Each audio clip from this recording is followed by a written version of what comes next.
Hello, everyone. Thank you so much for being here and for introducing yourselves in the chat and filling out the poll question. My name is Brennison Wheeler. I use she, her pronouns. I am the Community Education and Outreach Manager at Women's Advocates, which is a nonprofit organization in St. Paul, Minnesota, that offers a continuum of safety through our prevention programming like these webinars, emergency shelter and advocacy services, and aftercare housing support services for victim survivors of domestic violence. We encourage you to take care of yourselves however you need during this webinar, and we will be sending out a follow-up email with a link to the recording of the webinar, a PDF of the PowerPoint slides, and information on how to receive a certificate of attendance. This is a webinar, which means that attendees' videos and microphones are automatically turned off, so no one can hear or see the attendees. However, you are welcome to submit any questions or comments, contributions using the Q&A feature or the chat feature at any time throughout the webinar. Before we officially dive into today's webinar, I want to acknowledge and extend gratitude to our American Sign Language or ASL interpreters, Lori and Melissa, as well as our speakers, Vanessa and Mary from the Domestic Abuse Project or DAP. Just a reminder to click the button above the text box to send your message to everyone so everyone can see your messages. Thank you so much, and I'm really excited for today's topic on attachment and children, especially as it is related to trauma. It was so popular, and there's so much to be said about this topic that we have a second part this month. So thank you all so much for joining us, and I'll hand it over to Mary and Vanessa.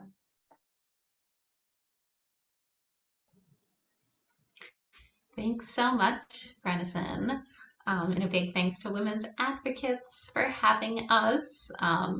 We've been here, well, obviously for the part one of this, but I've had the opportunity to do multiple other webinars with them, and it's a partnership I really treasure. And Brennison is just such a fantastic advocate for the community. And it's wonderful just to see kind of the variety of folks who are able to be here from all over. I'm really enjoying looking in the chat, seeing folks from all over. So if you'd like to, please continue to introduce yourself, say what you do, where you're from. It's a great way for us to connect. So we can start by moving into introductions. So my name is Mary. A little bit about me. I'm our early childhood therapist at Domestic Abuse Project. So the bulk of my work is working with really little kids, ages like 0 to 5, 0 to 6. I also work with older kiddos. And I also facilitate a few of our victim survivor support groups as well. So kind of have my hands in multiple buckets. I received my master's in mental health counseling from Boston College. I am an LPCC, so licensed professional clinical counselor. I'm under Minnesota licensure. I've also done some work in intensive outpatient programming and day treatment and lots of like assessment too. And want to name some of my identities. So I hold a lot of privilege. I am white, I'm cisgender, I'm English speaking, I'm a US citizen, I have a lot of higher education. I am, I would say, like upper middle class, and that's affected my ability to access a lot of those resources. And I'm a native of the Twin Cities area. Another identity I hold is that I am queer identified. But wanting to name that overall, I really do hold a lot of privilege, and that affects how I work as a therapist and how I experience the world. So we'll be trying to involve discussions about what privilege means in the work, what identity means, and throughout the presentation today. And I'd encourage you to just integrate that into daily practice and into any advocacy work, support work that you do as well. And I use she, her pronouns, and like in my spare time, one of the things I really enjoy doing is hiking with my wild little puppy Olive. So, included a picture there, of course, because I'm a millennial who talks about her pets any chance she gets. But yeah, so again, really happy to be here, and I'll turn it over to Vanessa to let them introduce themselves. Hi there. Like Mary said, I'm just so grateful to be here with you all. And it's just really neat to see all the different voices and expertises that are coming to this conversation. So I'm just really excited to hear from you all as we present on this topic. I am currently a clinical youth intern at Domestic Abuse Project. So I work with Mary with kiddos and also get to co facilitate a victim survivor group with her. I am currently finishing my Master's of Social Work and a Holistic Health dual graduate degree at St. Catherine's. So I am in the process of pursuing licensure for social work. My previous experience is that I did an internship at Washburn Center for Children doing developmental repair in their day treatment program, working with 5 and 6 year olds who had higher behavioral reactivity and um, working with the team to support them in emotional regulation. And then I have 6+ years of early childhood work. And similar to Mary, I have a lot of privilege being white bodied and European American heritage.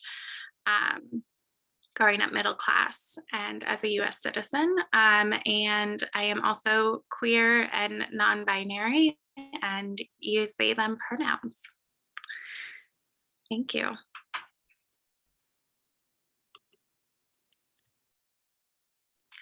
And then we also wanted to ask, as much as you are comfortable sharing some aspect of your own identity in the chat. I think Mary said it so well, how I think it's really important for us to continually be examining what is it, what kind of privileges and what kind of identities do we hold, and how are we positioned in systems, and how does this impact how we come to these conversations?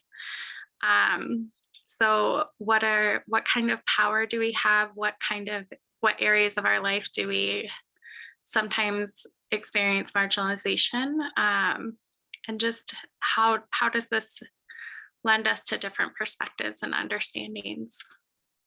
So we'll just give a few minutes for people to share those in the chat.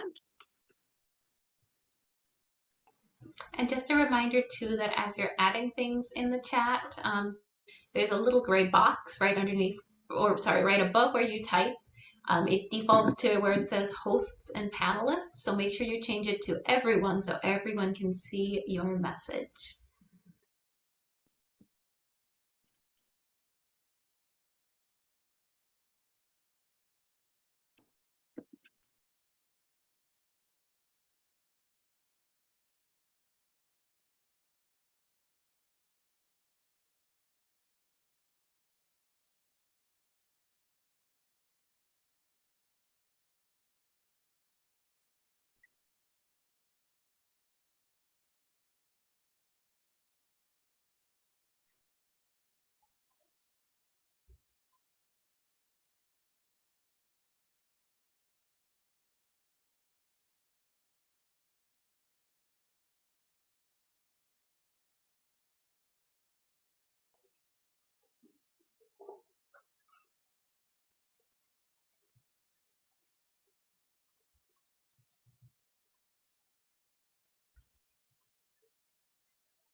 And I see a lot of really thoughtful insights in the chat, and people noting just the intersections of identities. And I think that's just such a really important conversation as we enter any topic, but specifically when we're talking about attachment and we're talking about how we take in the world.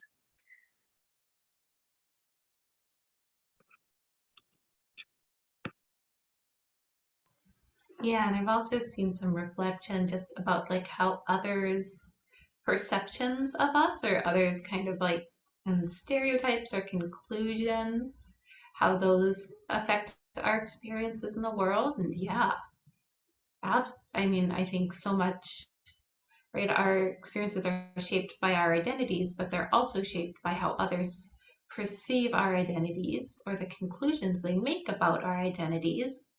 And often our experience or our identity is so very different from judgments others might make. So just, yeah, really wanting to thank folks for their vulnerability here and their sharing. Yes, thank you. So keep on sharing those in the chat as much as you're comfortable. And so then wanting to move to talking about some agreements for the space today. So first, wanting to name that this is a dialogue between everyone. We're all learners here. There's no such thing as like a bad question to ask. We really do want to, encourage everyone joining in at whatever point they're at. And then also just that we come from a standpoint of empowerment, of supporting folks in making their own choices, whether or not we might agree with them. Understanding that everybody is the expert on their own experience, and that all survivors have a different path to whatever healing might look like for them, and that they're the ones who get to define that path. Another thing is we really, really encourage questions, whether that's you can use the Q&A function, you can put it in the chat. If the chat's moving really quickly, it might be a little harder for us to see it. That's why Q&A is nice, because those can be a little more isolated, but we'll also keep an eye on the chat. The one caveat I'll name is that we can't always answer like a specific case consult question. So a question like, I have this person I'm working with, what do I do with them? Sometimes can be really nuanced and can be hard to answer in, webinar style conversation. You're welcome to reach out to Vanessa or I afterwards. You'll have our emails, although, we can't always do like clinical consult work just due to licensure and ethical boundaries. We're happy to talk with you about those things, but just wanting to name that from the beginning.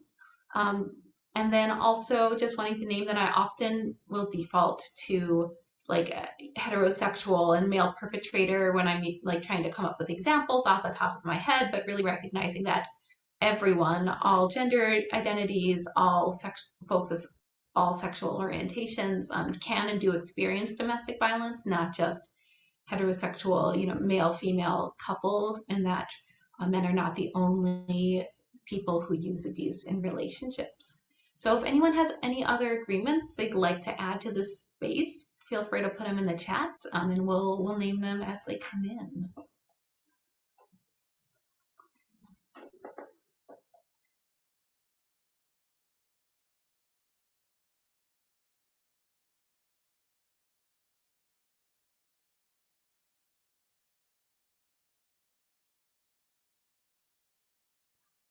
Okay, then our objectives today. So we'll develop an understanding of attachment theory, its origins and its applications. Oh, you know what? I actually don't think we updated these.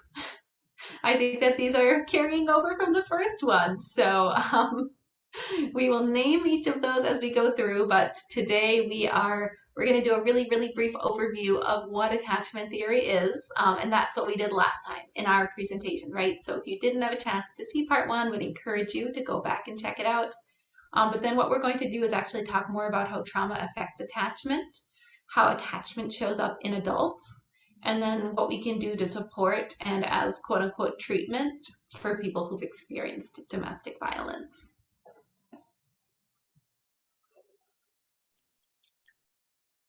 So I see we have another poll. I wanted to quickly share the results of our first poll too, just so everybody knows kind of where kind of the makeup of our wonderful learning community today.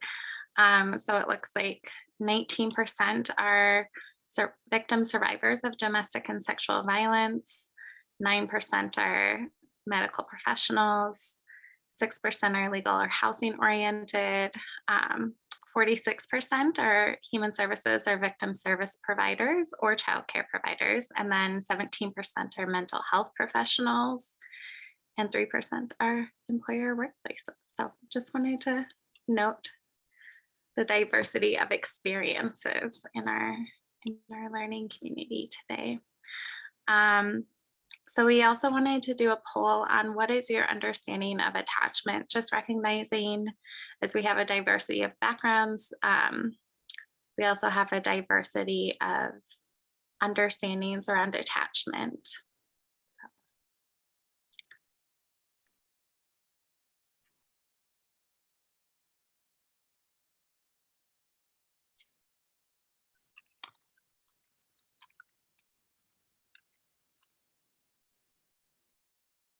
Okay, and feel free to type in the chat because it looks like we don't have a poll up right now. So I'm seeing someone name, Sandra named the ability to bond to someone. Yeah.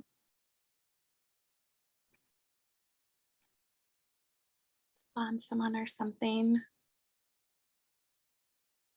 I actually kind of like that we have the chat to hear from people because it gives us a little bit more nuanced answers.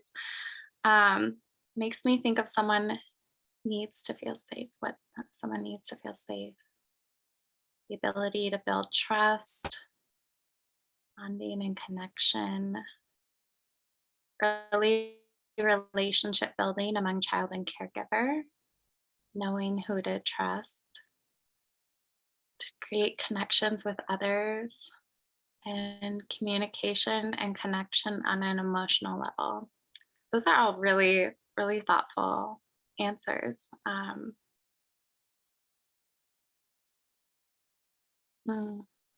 love that, Luciana. A relationship that makes you feel safe and that you belong. A healthy or unhealthy connection to someone or something that provides some supports or hinders one's ability to move. Yeah. Wow. Thank you all. Feel free to continue to put these in the chat. So we also wanted to do an overview of, oh, there's our poll. Popped up a little late, but we got it.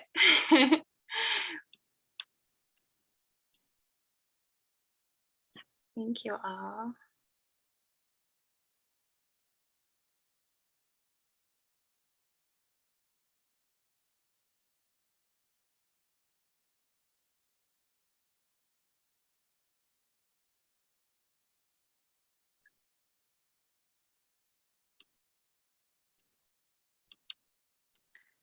So as you all answer that, I'll just start to go into this description of what domestic violence is, since we're going to be connecting that to attachment and trauma.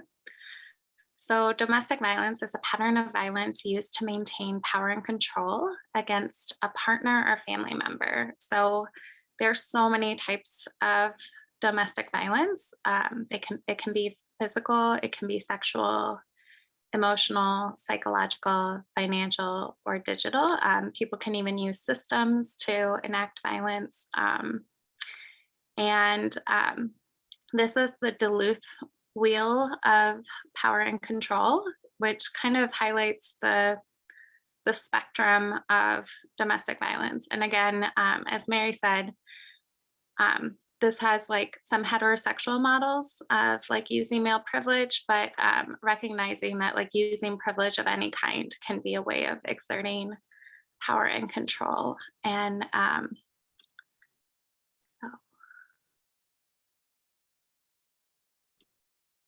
yeah. I'm also just looking at this poll. Go ahead, Mary.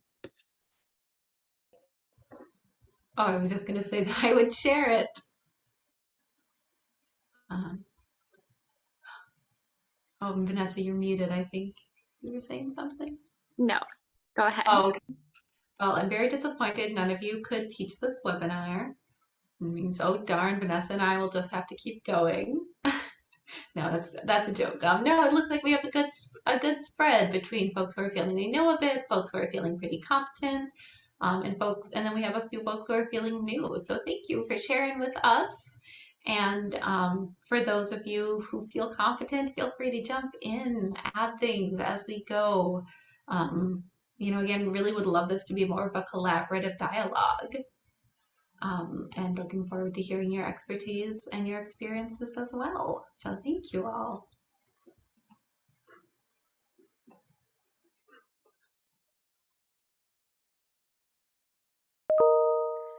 So then moving into how does abuse impact children? So the Duluth model has been adapted to many different forms, and this is one about how violence affects children. So this can look like seeing abuse and or fighting, hearing threats or hearing sounds of people fighting,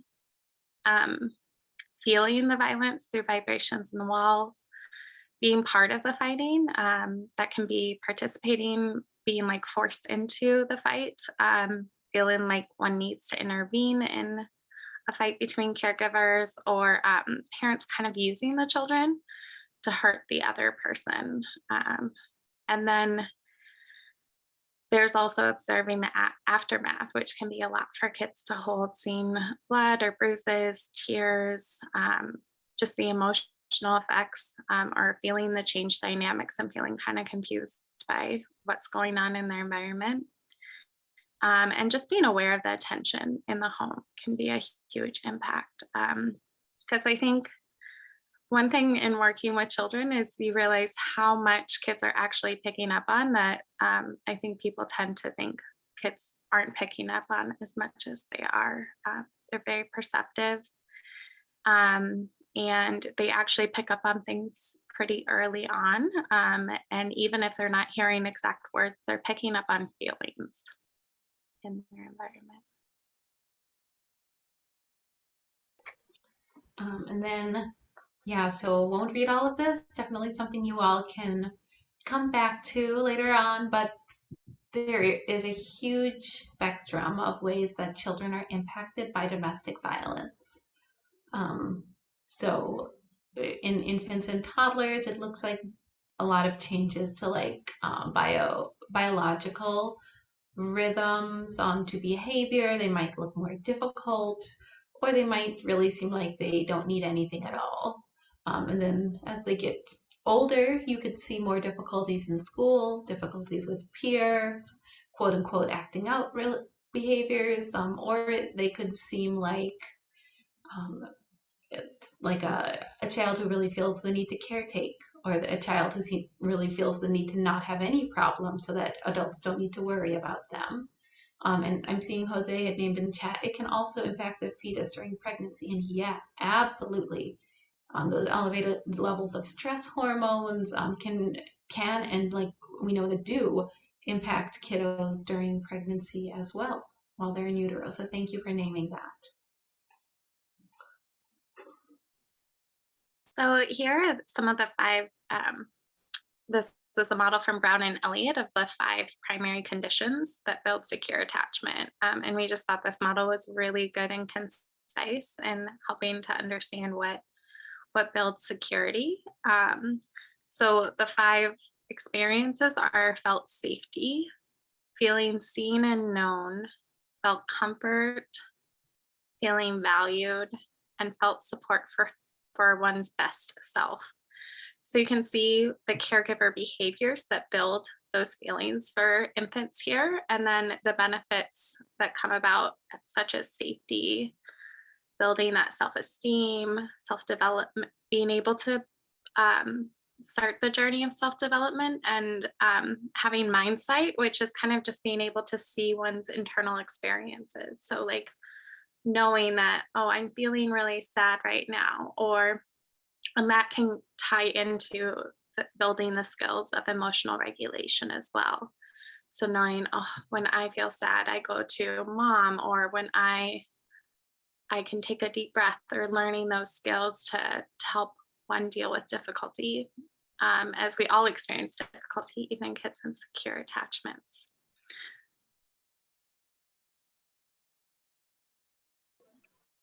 And I'm seeing we have a question from Jennifer in the chat too, asking about kids, babies in utero, how are they impacted by domestic violence due to experiencing abuse? So I think part of this will be answered as we go through the presentation, because I do think that a good amount of it can happen.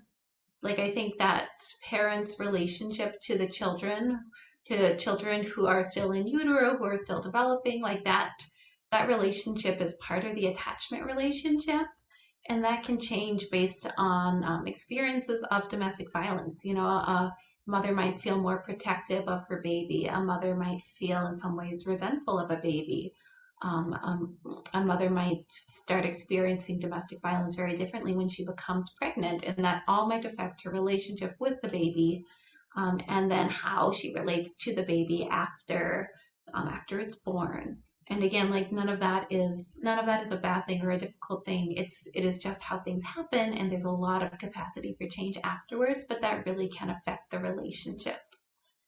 Yeah, and one other thing is that, like, I think part of what's impacting the baby in utero is the stress hormones that mom is experiencing.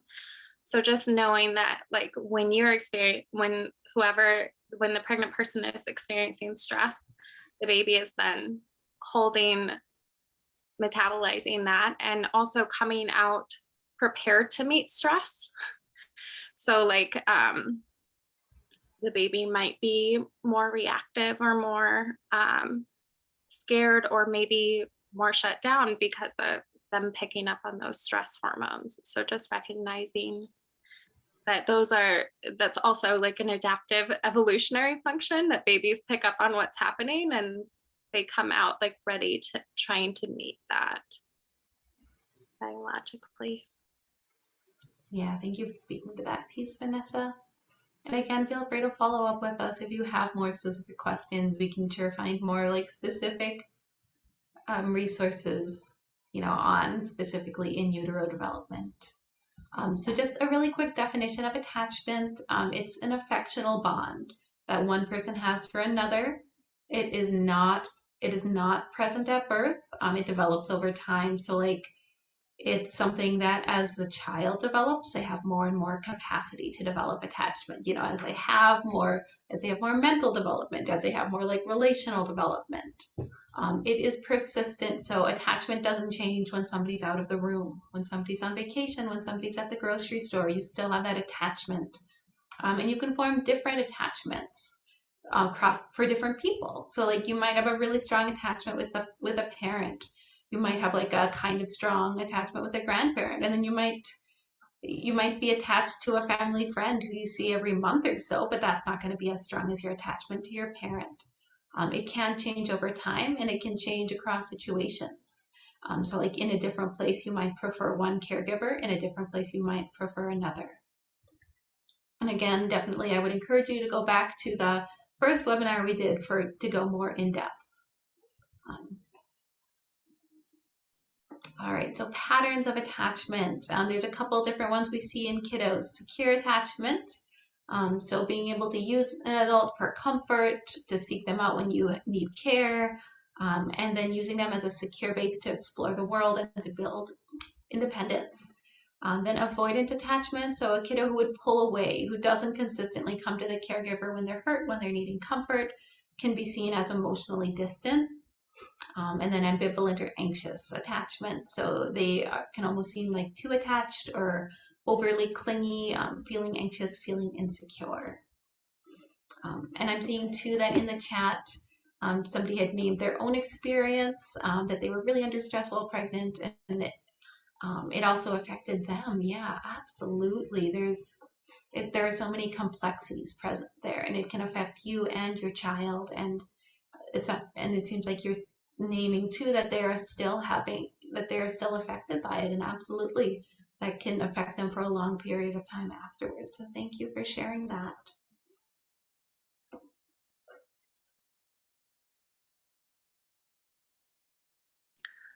And another category of attachment that's kind of its own thing and kind of connected to all of the other categories is disorganized attachment. So this can vary between all the attachment categories. It can be kind of contradictory behavior, such as crying, but then rejecting comfort. So just it's really helpful to think of disorganized attachment as a bucket. So kids are really trying to pull from what's going to work here and maybe getting kind of confused in the process. Yeah, I think.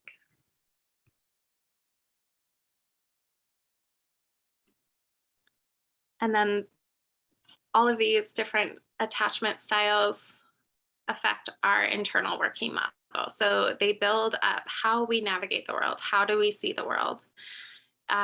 Do we see the world as safe? Do we anticipate that others will be able to help us when we ask for help? Do we feel safe to be vulnerable? So through attachment, children build this internal working model, like this narrative that helps them understand themselves in the world. Will their parents always be there? Some might learn that their parents will be there, but only sometimes. And this is then the working model that we take out into our future relationships. Okay, so first objective here, developing an awareness of how domestic violence impacts development and attachment styles. Okay, so we perused a good amount of studies.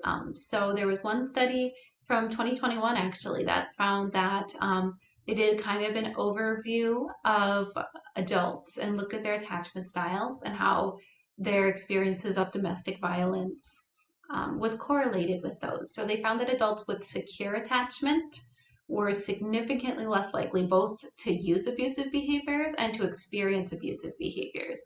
And then folks with all other attachment styles were significantly more likely to both experience abuse and to use abusive behaviors. So there's not a causation there, right? They're not saying, and we're not saying that if you are securely attached, you know, you are not going to experience domestic violence, or like it protects you, it insulates you in any way, and vice versa. For people who use abusive behaviors, it's more just noting that there is some relationship there and kind of wondering or questioning what could that be.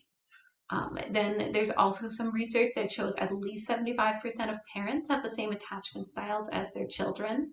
And then there was another study in 2013 that found that in two-parent households, each caregiver, the child's attachment to each caregiver was independent. So it wasn't like, you know, the child has two secure attachment relationships to both parents. It was, you know, if one parent has an insecure relationship, if like the child has anxious attachment with one caregiver, they were still just as able to develop secure attachment to the other. And they also found that if there was time away from the child, like if one parent was absent for a while, they could still have a secure attachment and their secure attachment could still persist. And this felt really hopeful to me. It really made me think about, like, you know, even if there's a difficult relationship with one parent, even if, you know, there's a period of time where one parent has to be away from the child, there's still a lot of hope there. They can still have that secure and nurturing relationship.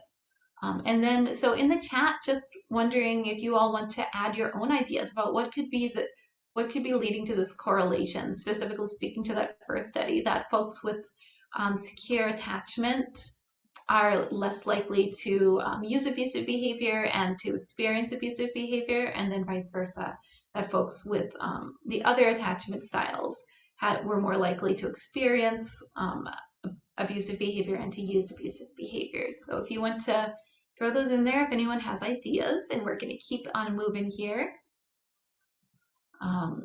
Intergenerational trauma, just seeing that. Yes, absolutely. And when we talk about domestic violence, like that's the root of the conversation, right? Is intergenerational patterns of trauma. Thank you for naming that. So as we're thinking about the impact of domestic violence on attachment, So we have the parent on one side, the child on the other in this graphic, and then all these things in the middle that could cause, that could affect that development of that secure attachment. So the parent could be trying to protect the child from abuse by diverting attention from them and from separating themselves from the child. The parent could be preoccupied, like maybe all they can do right now is take care of their own needs, and the child's needs are just too much for them to handle right then. The child could be the focus of the person who's being abusive, could be the focus of their attention. The parent who's experiencing abuse could be blaming the child as the cause of violence. Like that could be a survival strategy of theirs, or that could be a pattern that they've learned. It could be that the child's experiences of abuse are triggering the parent's own memories of abuse, or abuse they've experienced, abuse they've witnessed. It could be that the child is used as a tactic of abuse, or that the abusive parent separates the child or keeps them apart from the other parent. The child could feel responsible to protect the parent or take care of them, and could interrupt the parent's ability to caretake in that way. Or finally, the child could internalize the abuse as their fault, and therefore maybe feel less able to depend on the parent to take care of them or to meet their needs.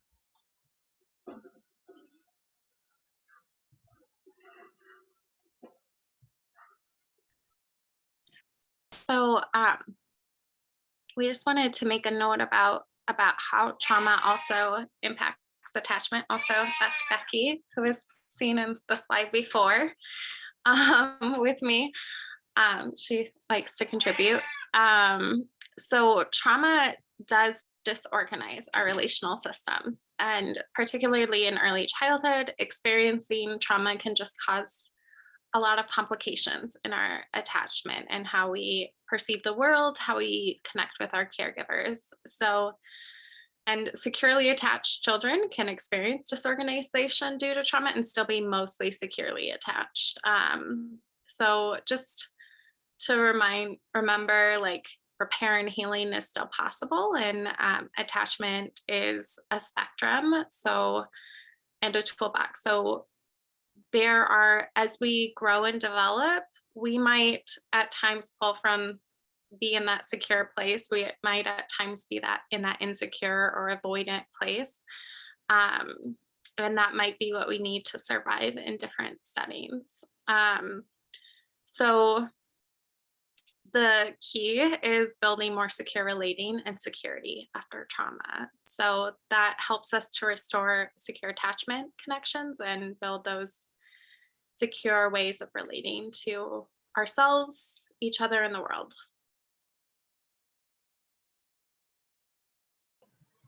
And we've got another chat question for you. So what other factors can you think of that could affect attachment in children who have witnessed domestic violence? And feel free to throw those in. We'll kind of shout them out as we go. I'm also seeing some really thoughtful and complex answers in the chat about thoughts about attachment styles and experiences of abuse, and I'm just so grateful for those.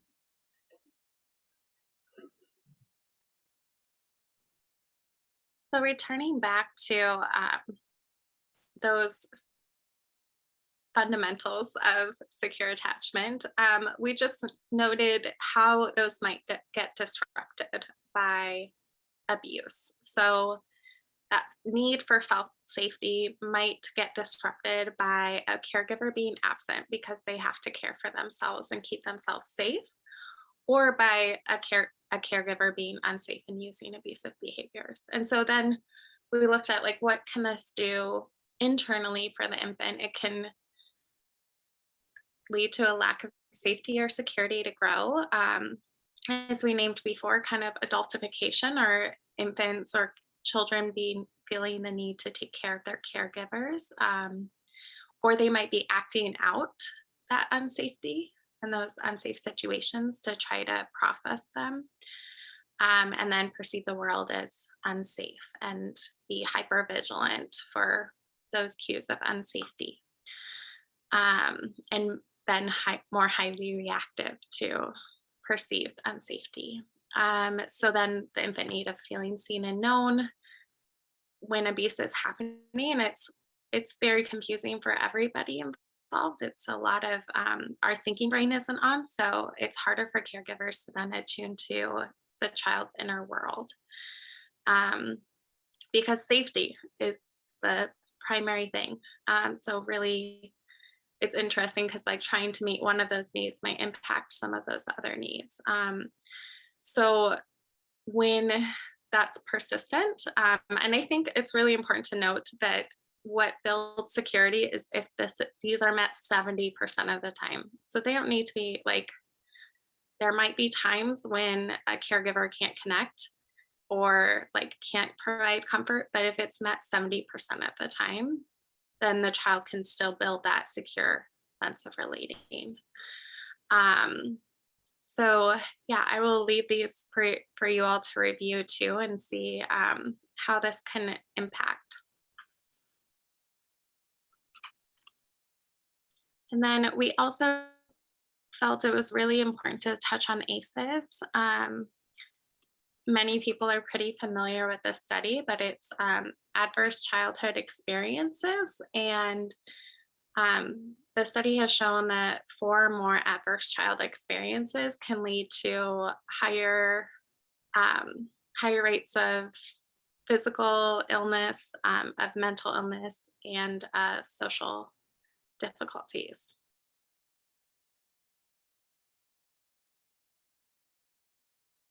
And we invite you to write any questions you're having in the chat. Yes. Yeah, and now we're going to move to our second objective, talking about how attachment styles affect adult relationships. So there's a huge amount of parallels between attachment in kiddos and attachment in adults, which makes a lot of sense because it's at its heart, it's the same thing. We're applying it in a completely different sense. You know, there's so many more complexities in the adult world. And then we become the caregivers we needed when we were younger. So attachment shows up in all sorts of relationships as adults. It shows up in romantic relationships, and that's a place where it's pretty easy to kind of isolate it, to say like, what are we looking for in a partner?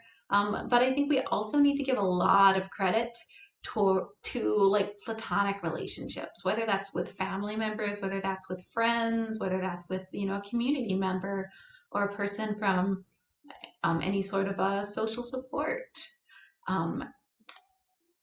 And just acknowledging too that there are often very complex relationships within families, and that those often are tied into our experiences of attachment as children. So when you're thinking about attachment in adult relationships, and again, this isn't just romantic relationships, it's between you and a partner. So it depends on yourself and it depends on your partner and how the both of you show up and how the both of you bring attachment into the relationship. And a lot of that depends on learned experience and lived experience. So adult relationships, it's more flexible as an adult. You can have different attachment patterns across different relationships. Each person in the relationship, they bring their own experiences, they bring their own motivation to change their styles of relating to others, to learn from the others, and then they bring their own learned patterns into the relationship. Because we as human beings, the way we show up is what our experiences have been. That's how we learn to function in the world. And then we will find patterns of relating. And those typically show up across relationships, across situations, across individuals. So this is just a little example. These 2 arrows here are representational of 2 different people. So the person on the left, they had a difficult relationship with their foster families. They had a strong relationship with their college mentor, and they have a high degree of their own emotional awareness. And that's what they're bringing into this relationship. And the other person here, they had a great relationship with their dad, but they had a significant loss of a grandparent early on, and that really affected them. And then their first romantic relationship involved significant abusive behavior. So that would cause each of those 2 people to show up in really different ways. And they're bringing their experiences from all of those previous relationships, they're bringing it into this one. And so I wanted to use that individual example to give just to name the complexities that are there within each relationship as adults. So research. So was some of the first research into adult attachment was done by Hassan and Shaver in 1987. And they gave folks this little questionnaire and gave them 3 choices. And they answered which one most sounds like me when I show up in a relationship. And then that's how they kind of classified them. So the first one was, I'm kind of uncomfortable. It's hard for me to trust people. I'm nervous when people are too close. Then I find it pretty easy to get close. I'm comfortable with them depending on me. And then the third one was, others don't get as close. I worry people are gonna leave me. So there are 3 styles there. You can kind of hear it. The first one is more of like avoidant attachment, like don't get too close to me. It's dangerous to have attachment. The second one would be secure attachment. And then the third one would be more anxious attachment. Like I want to be close. I want to be close. I'm worried you'll leave me. So please come closer to me. And I want to hop back here for a second and name. So when they did this study, they found about 60 to 70% of people in this assessment showed secure attachment, and then it was pretty evenly split between the other 2. And that's pretty close to what we see with children as well. So we see that kids, it's around 60 to 70% show secure attachment, and then the other attachment styles are pretty evenly split. So then Elliott and Brown have 5 conditions which build secure attachment and support secure relationships. And this is looking at relationships in adults. So felt safety, the need for protection, feeling your partner has your back, feeling seen and known. So your partner is listening to you, they're hearing what they have to say, they care for you deeply, they focus on your perspective, they listen to your feedback. Then felt comfort. So your partner is attuned to you, like we talked about, and then they take steps and they can help you. If you're feeling upset, they help you to calm down. If you're feeling sad, they give you a hug and it helps. Feeling valued. So your partner supports you in your choices, even if they don't agree with those, and they celebrate your victories with you. And then felt support. So that they're just happy to see you at the end of the day. And it doesn't have to be every day, right? But then most days, you're happy to see them, you love them, and you enjoy spending time together. And just, you can see the correlation here between the felt safety and security of early childhood and relationship patterns in adulthood as well.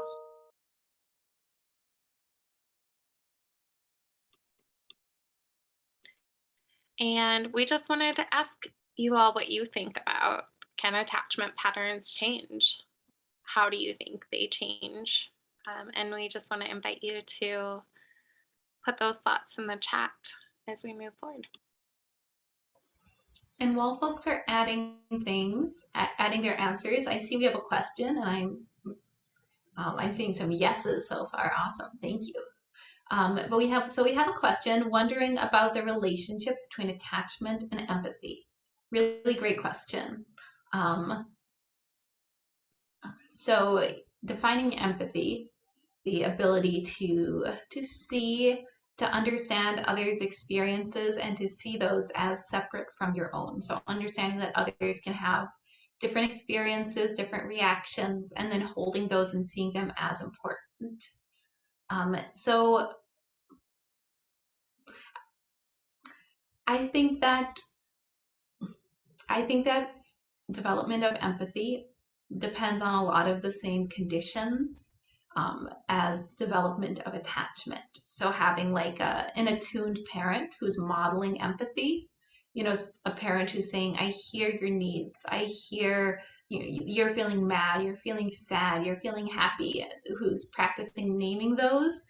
So yeah, they're modeling empathy. That's going to help you to develop empathy. And that would also be the conditions that would help in developing secure attachment.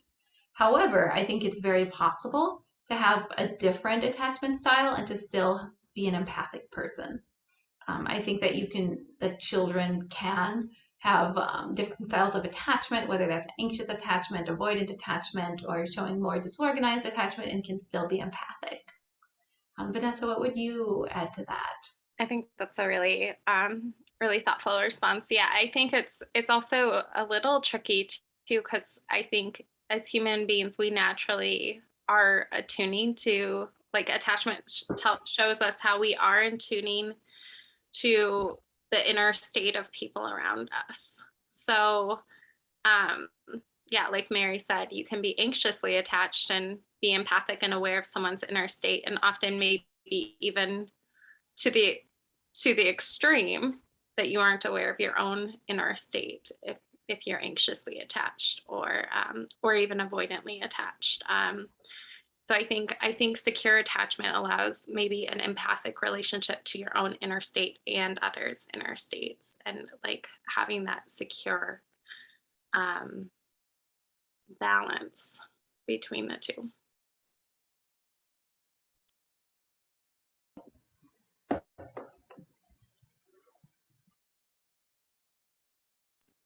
So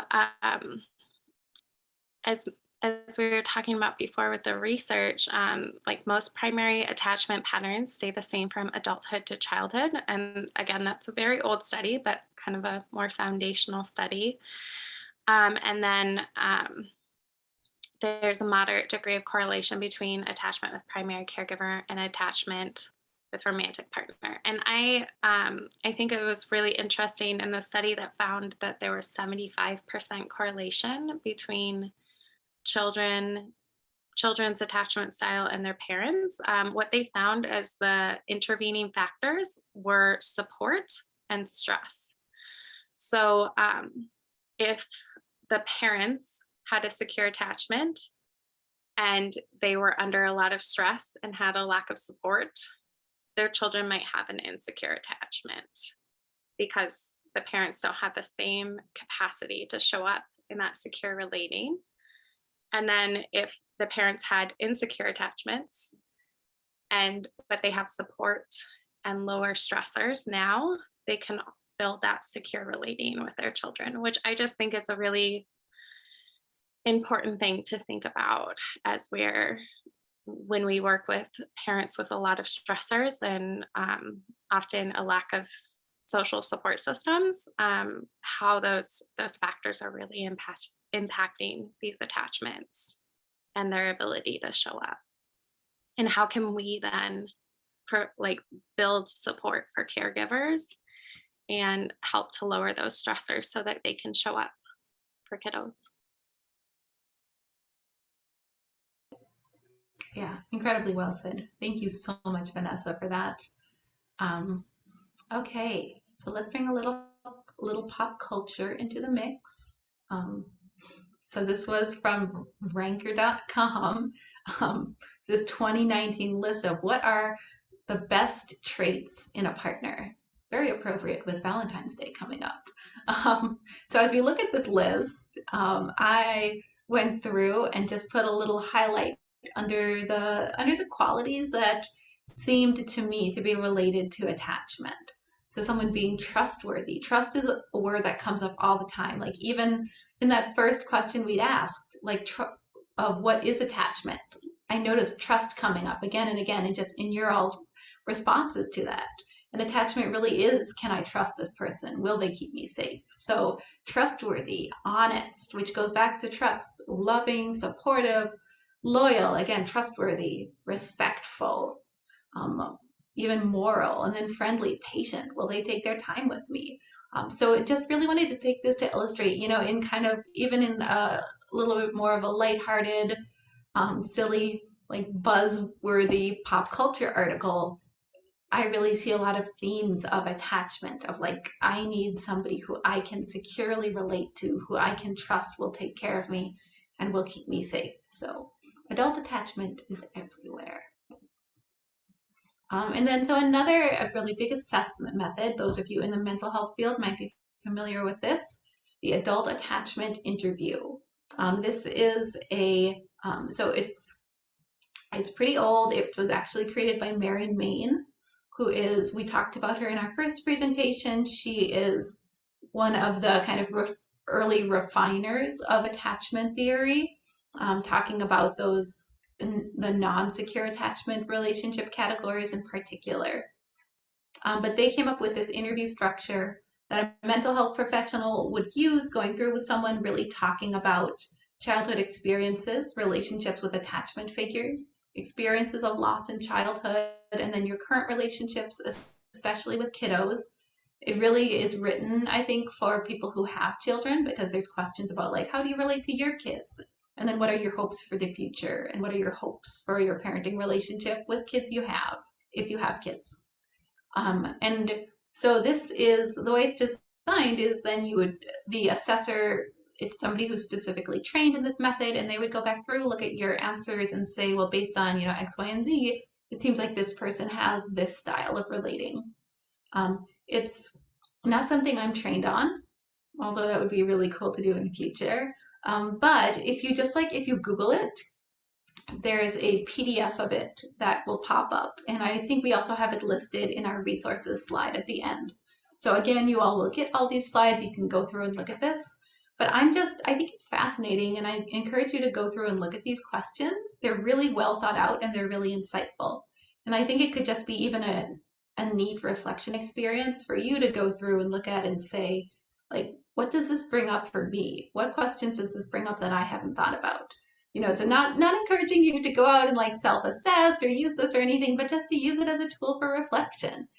And also let's like demystify mental health assessments and stuff. I think that's so important. Yeah, so if anyone has any thoughts or any questions, feel free to put it in the Q&A, put it in the chat as well. Folks have shared a few of personal experiences or notes. And yeah, I think I'm just wanting to name too, one thing that I'm seeing, that kids can be really different when they come home from visitation. And yeah, my heart goes out to every family that's affected by that, and that is dealing with the court process. That can be really, really, really hard. And just sending you some love and some strength.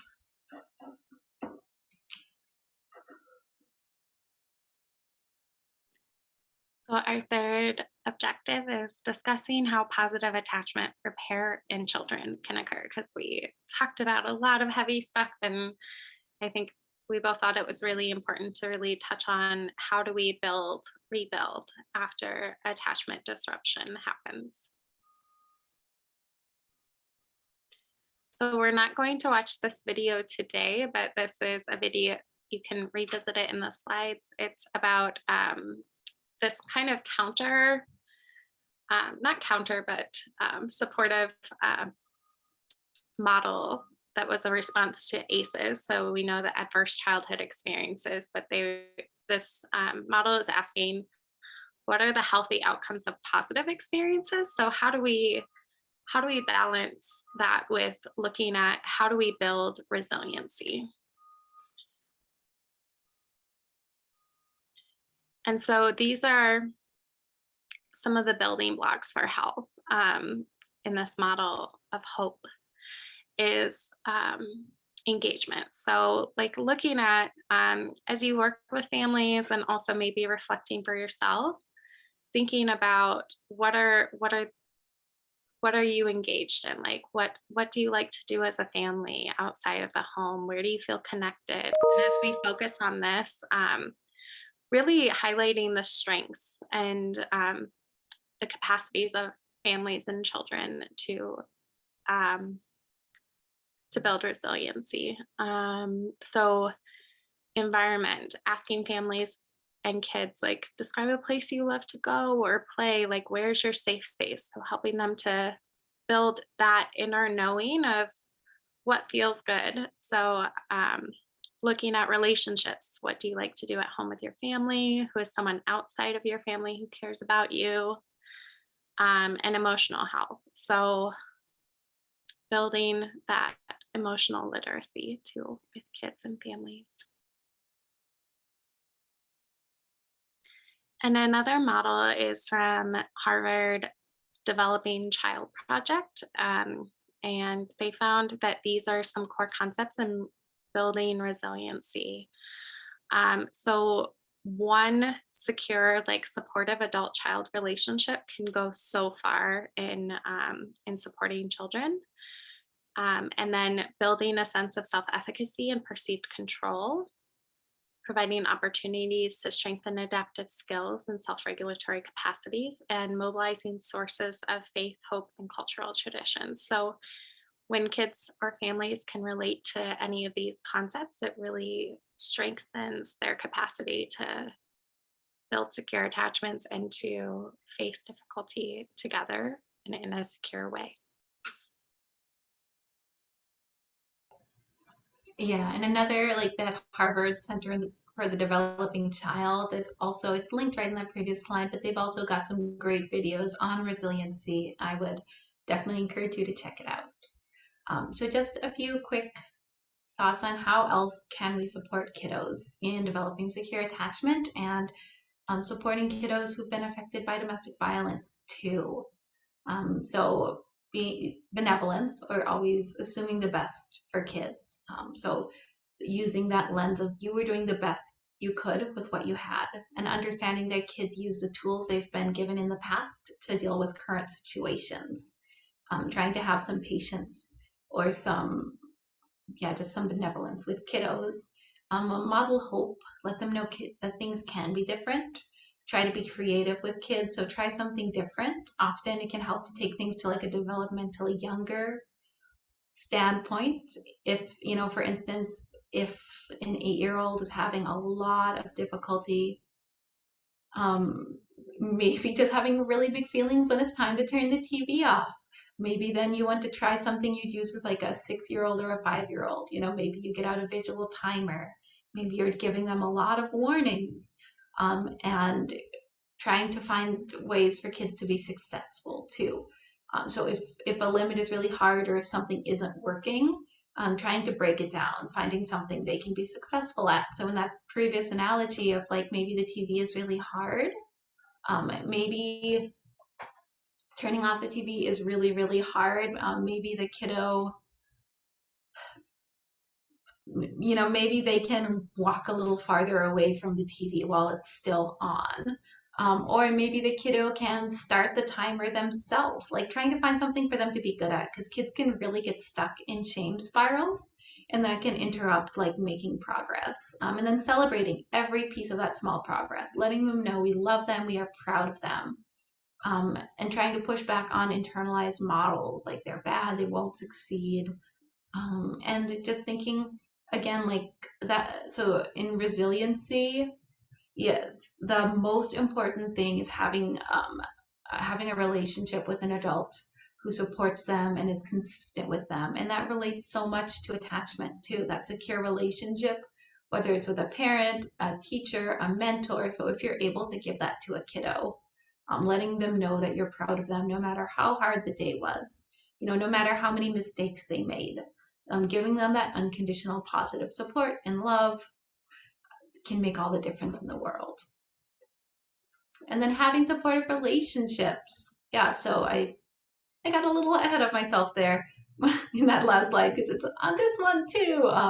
But so one thing a former coworker of mine always used to reference is that kids need someone who's bigger, stronger, wiser, and kinder.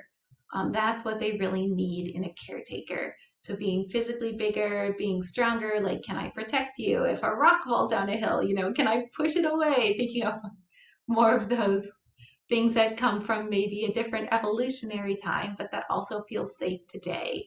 Then being wiser, trusting someone will make the right calls for them, and being kinder. Like a kiddo gets mad and punches someone because they're a kid and their brain isn't fully developed, and an adult who's able to say, I know that you didn't mean to do that. I know that's how you wanted to tell me you were mad. It's okay. Let's fix it together. Repetition, again, love, caring, nurturance, listening to kids' opinions and valuing it, even if it's really silly, even if it's, like, I absolutely hate this rock. It is the worst thing in the world. Just something completely silly like that. Like, yeah, I hear you're having big feelings about this rock. It feels hard for you today, because like it absolutely, it's silly to us, but it's the most important thing in the world to them.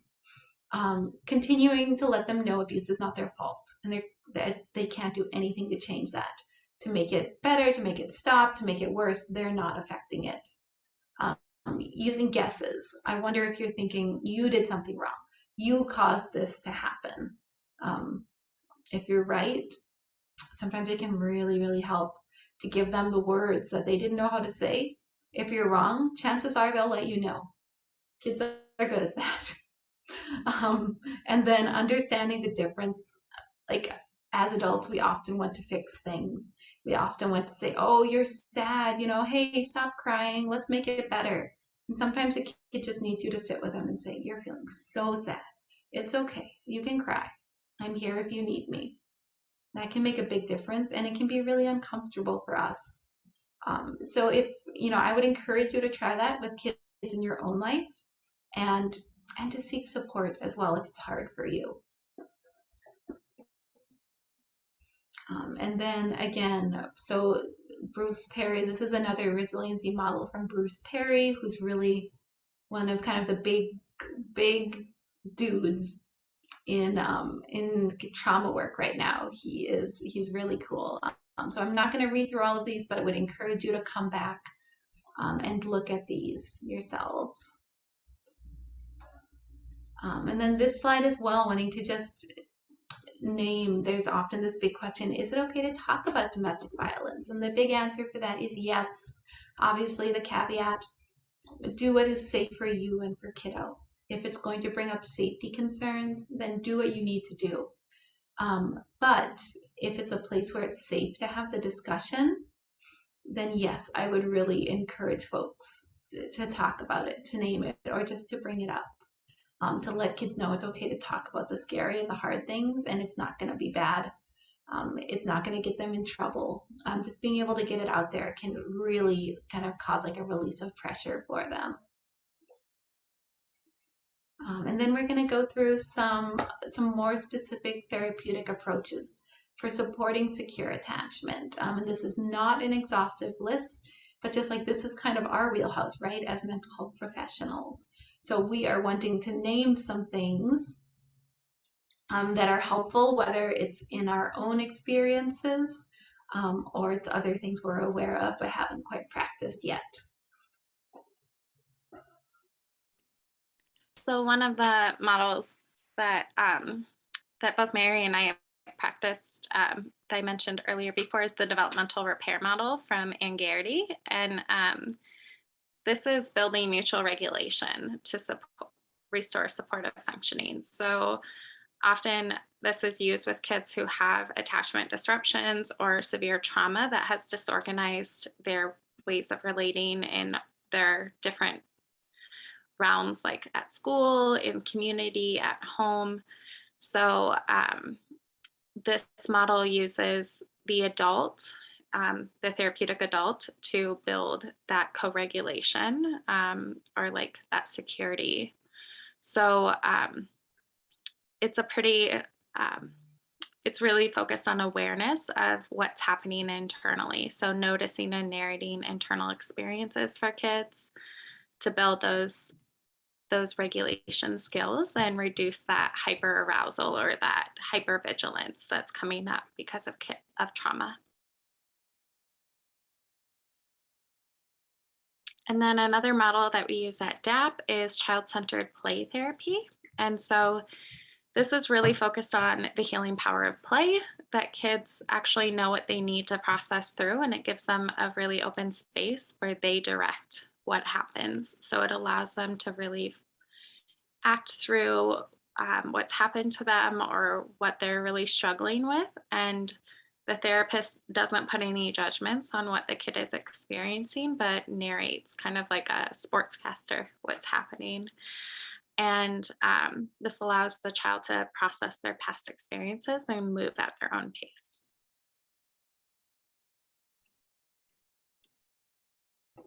And one thing I'll add too is that we actually did a webinar on this with women's advocates, my supervisor Lauren and I, it was a while ago, but if you look on their wonderful YouTube channel, it should be there. So if you're wanting to learn more about child-centered play therapy, we did much more of a deep dive into that.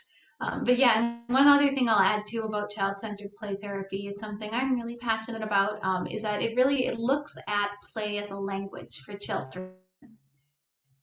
So letting kids use that language to act out things that have happened, to build a positive relationship, and even just that the relationship between the child and the play therapist can be a positive form of attachment.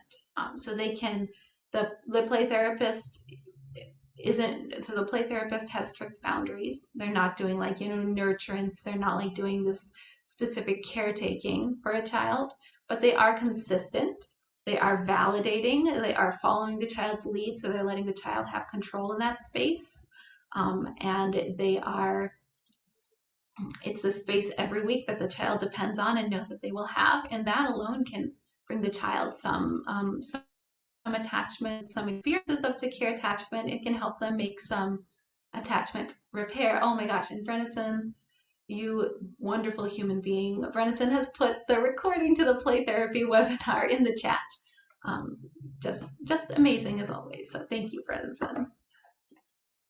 All right, another therapeutic modality is child-parent psychotherapy. So that's for kiddos ages 0 to 5, 0 to 6-ish, and their caregivers. And this is something that I practice. I am finishing up the training process, which is quite a long one, but it is an evidence-based practice that's used all over the US. It's a dyadic approach. So it's kiddo and caregiver meeting together with the therapist. And so it emphasizes the caregiver processing their experiences of childhood, their experiences of trauma, and how this affects their relationship with the child. And then we also talk about how that's going to play into the child processing their experience of trauma. Is it going to bring up anything for the caregiver? Will it trigger them? And how can we anticipate that? And how can the therapist support the parent and the child together? And it is an attachment-based therapy style. So it works on celebrating and strengthening the attachment between the caregiver and the child. And so when I say caregiver, it can be parent, or it could be, if the child is in foster care, it could be the foster parent. If the child, maybe the child is living with aunt or living with grandmother, whoever the caregiver is, it works on strengthening their relationship. And it doesn't always have to be the long-term caregiver. It could be that the child's in foster care for a shorter period of time, but maybe they're doing this form of therapy with the foster parent while they're there, just to strengthen that relationship and give the child some ability to make meaning of the changes they've been through. It also works to work on like a healing developmental delays, so helping the child make progress and improving behavioral or emotional challenges and making sense of those. Because sometimes it can be really confusing for parents to say, like, why does my child do this? Why does my child do that?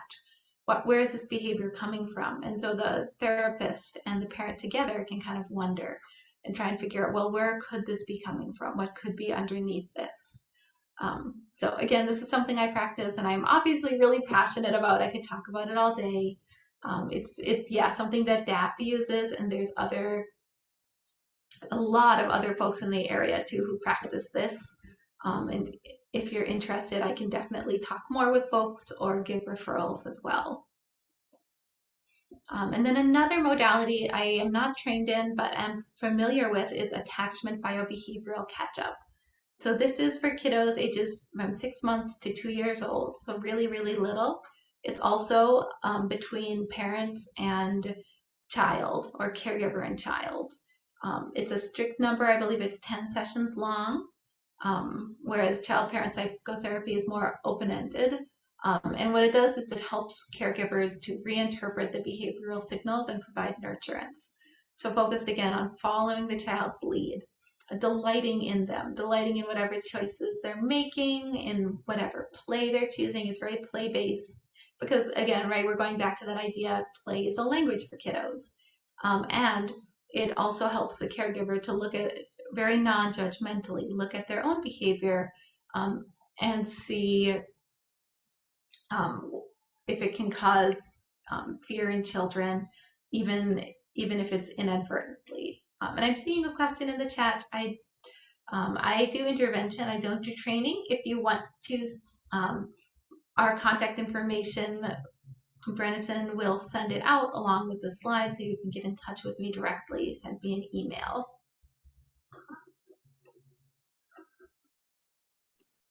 Another therapy modality is circle of security groups. And they're 20 weeks long, and they're focused primarily on parents. So giving some education, psychoeducation about the effects of trauma on children. So this can be a supportive space for shifting potentially harmful patterns and working through generational cycles of trauma. And some final thoughts, just to sum up our conversation today. Our primary relationships shape how we interact with the world around us. Attachment is not fixed and does not define a child's or adult's potential. Attachment can shift throughout the lifespan. Adult attachment is complex and can vary across relationships depending on partners' engagement. And resiliency depends upon many factors, but there's always hope for healing. And perhaps the most important factor in attachment for kids and adults is having a secure and consistent figure present for significant amounts of time. And I just want to thank everybody for being here in this incredible conversation today. Yes. And thank you to Melissa and Lori, who have been interpreting so skillfully for us. Just, yes, so much gratitude. And we're a little ahead of our time schedule, which never happens. So folks, if you have any questions, please feel free to put them in the chat or the Q&A. We'd really love to keep the discussion going and make sure I have some more time built out for this. And Brennison put, there's a post-webinar survey, just put that in the chat. So please, if you are, if you're able, we would really welcome the feedback. And there's also, instructions in the chat for how to get a certificate of attendance.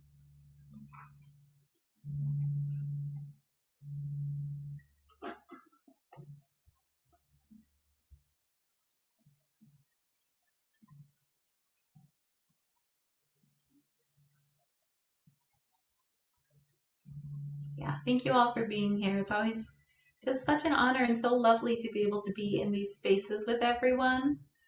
So we'll stick around for a few minutes longer here to see if folks have any questions.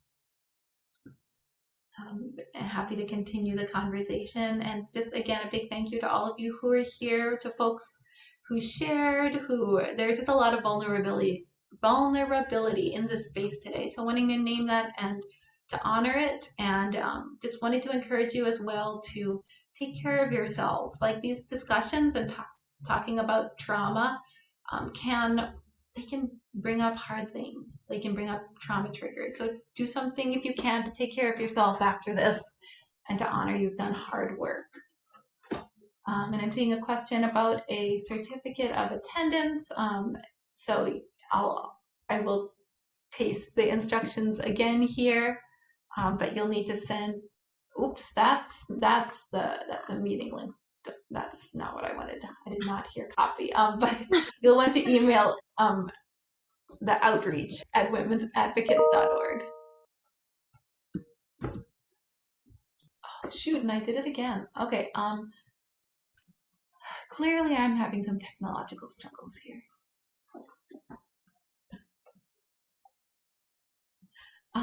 But yes, the slides will be sent out, and then you want to email at outreach at Women's Advocates to get that certificate of participation, and they will get it back to you.